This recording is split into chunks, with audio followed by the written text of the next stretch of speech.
अननसाचा juice करणार आहोत. हे अननसाचे आपण काटे काटे बाजूला काढतो ना, तर हे काढलेलं सगळं फुकट जात नाही, म्हणून आपण हा आता ज्यूस करणार आहोत. फुकट काहीही घालवायचं नाही.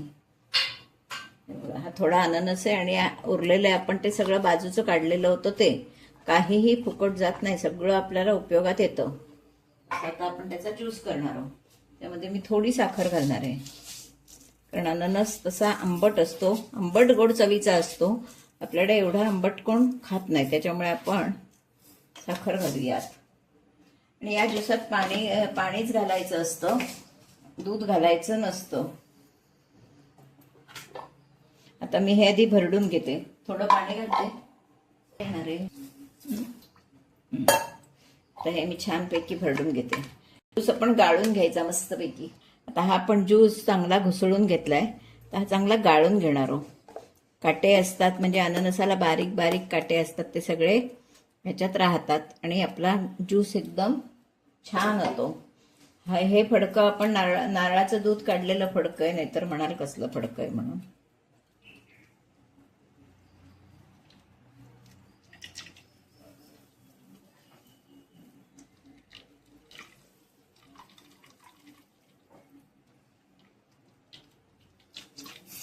घर जास्त राहिला असला तर परत एकदा घुसळून घ्यायचं.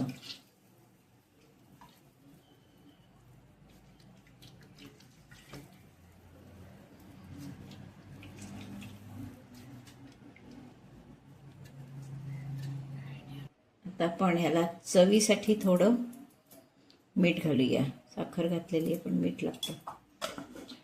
आपण सर्व करूया छानपैकी.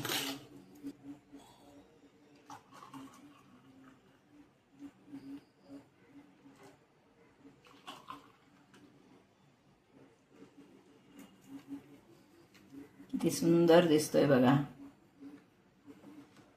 आपण याच्यावर चिमूटभर चाट मसाला भरभरावणार, त्याने एक वेगळी चव येते.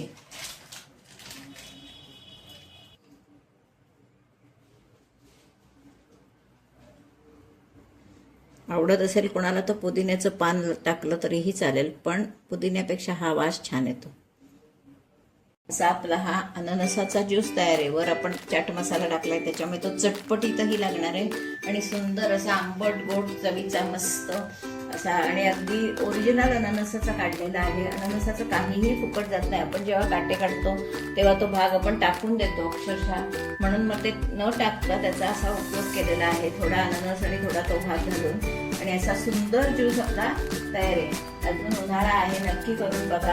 आणि आवडला तर मलाही कळवा तुम्हाला कसा वाटला, माझा व्हिडिओ कसा वाटला. यासाठी सगळे व्हिडिओ बघा. अननसाचे आणखीनही प्रकार मी दाखवले. अननसाचा शिरा दाखवलेला आहे, अननसाची कोशिंबीर आता मी एकदा दाखवेन तुम्हाला. म्हणजे खूप अननसाचं सुद्धा करता येतं. अननसाचं सासव करतात, म्हणजे एक भाजीचा प्रकार करतात, गोवंतकीय प्रकार आहे, पण तो सुद्धा मी तुम्हाला दाखवणार आहे. असा माझा ज्यूसचा व्हिडिओ तुम्ही नक्की बघा आणि आवडला तर लाईक शेअर जरूर करा.